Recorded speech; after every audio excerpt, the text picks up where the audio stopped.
कक्षा 9वीं के विद्यार्थियों के लिए लेकर आ चुके हैं पेपर का पूरा सॉल्यूशन। जी हाँ विद्यार्थियों, सुबह आप लोगों का पेपर है हिंदी का।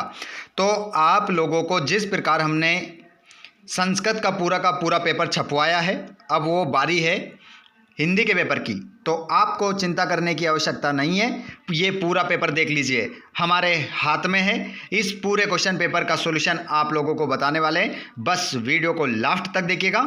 और ऐसे विद्यार्थी जिन्होंने चैनल को सब्सक्राइब नहीं किया है, ऑल सब्जेक्ट के वीडियो आपको मिलने वाले हैं, तो आप जल्दी से चैनल को सब्सक्राइब कर लो और घंटी के बटन को ऑल पर कर लो और अपने सभी दोस्तों को जल्दी से जल्दी शेयर कर दो। उनको बता दो कि रात भर का समय है, जिसको पढ़ना है पढ़ लो, नहीं तो फिर कहते रहना क्या पढ़े और देते रहना पूरक की परीक्षा। चलिए तो बिना देर किए वार्षिक परीक्षा 2026, जैसे कि आप जानते हैं, सभी जानते हैं, आप लोगों का कल पेपर है 6 मार्च, आपका पेपर विषय हिंदी का वार्षिक परीक्षा 2025-26 का पूरा 75 नंबर का पेपर किस प्रकार आने वाला है, ये वीडियो आप देखोगे तो आपको समझ में आ जाएगा। चलिए विद्यार्थियों, तो बिना देर के हम स्टार्ट करते हैं पहले क्वेश्चन से। अगर आप चैनल पर पहली बार आ गए हो तो चैनल को सब्सक्राइब कर लो और अपने दोस्तों को भी आप शेयर कर दो और चैनल को सब्सक्राइब करके रखें ताकि आप घंटी के बटन को ऑल पर कर लेंगे तो आने वाले वीडियो का नोटिफिकेशन सबसे पहले आपको मिल जाएगा। क्वेश्चन नंबर पहले को आप स्क्रीन पर देखेंगे, जिसका नाम क्या है, हिंदी साहित्य का स्वर्ण युग माना गया है।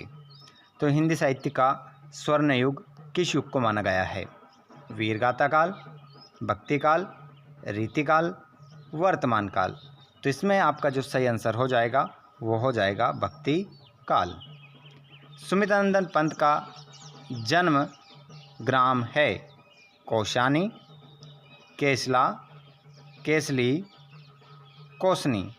तो इसमें आपका करेक्ट आंसर हो जाएगा कौसानी। अगले प्रश्न को हम देखते हैं। विभाव अनुभाव व्यभिचारी संयोगाद रस निष्पत्ति कथन है। दंडी का, वामन का, भरत मुनि का, भामा का। तो इसमें आपका जो करेक्ट आंसर होगा वो हो जाएगा भरत मुनि का। तिब्बत में हिंदुस्तान का व्यापार होता था चीन के रास्ते से, आगरा के रास्ते से, कोंकण के रास्ते से, नेपाल के रास्ते से। तो इसमें सही आंसर होगा आपका नेपाल के रास्ते से। अगले क्वेश्चन को देखेंगे। प्राधन बल प्रबल शब्द में उपसर्ग और मूल शब्द क्या है? तो यहाँ पर पाधन बल, प्राधन बल, परधन बल या पाधन रबल। तो इसमें आपका जो करेक्ट आंसर होगा वो हो जाएगा प्राधन बल। अगला क्वेश्चन। शंकर शारीरिक रूप से विकृत होने के कारण ठीक से गा नहीं सकता था, ठीक से सो नहीं सकता था, ठीक से रो नहीं सकता था, ठीक से चल नहीं सकता था। तो ठीक से चल नहीं सकता था। प्रश्न नंबर दूसरा है, जिसमें आपको रिक्त स्थान की पूर्ति करना है। एक भारतीय आत्मा को कहा जाता है।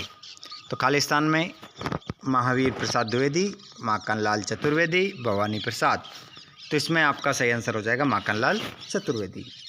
खालिस्तान रोध रस का स्थायी भाव है, तो इसका आंसर आपका क्रोध हो जाएगा। अनुभूति के पक्ष का संबंध कविता के स्वरूप से है।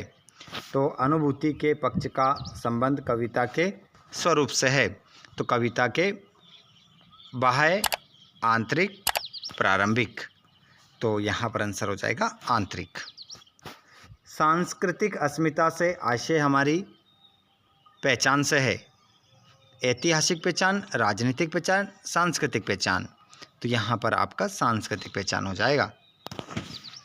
अन्य भाषाओं के संपर्क के कारण हिंदी में आने वाले शब्द कहलाते हैं विदेशी शब्द, देशज शब्द, तकनीकी शब्द। तो इसमें आपका करेक्ट आंसर होगा अन्य भाषाओं के संपर्क के कारण हिंदी में आने वाले शब्द कहलाते हैं, तो वो कहलाते हैं विदेशी शब्द। लेखिका मृदुला गर्ग की नानी के मन में की आज़ादी के प्रति जुनून था। तो यहाँ पर लेखिका मृदुला गर्ग की नानी के मन में की आज़ादी के प्रति जुनून था, तो देश की आज़ादी। आगे चलते हैं हम जोड़ी की ओर। जोड़ी मिलाएंगे। यहाँ पर बच्चे काम पर जा रहे हैं, इसको आप मिलाएंगे।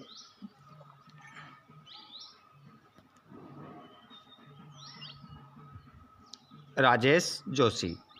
3 वर्णों का समूह, ये गण कहलाता है। लाफा की ओर राहुल सांस्कृत्यन, प्रेमचंद के फटे जूते, हरिशंकर परसाई। ग्राम का तद्भव गांव, रीढ़ की हड्डी जगदीश चंद्र माथुर।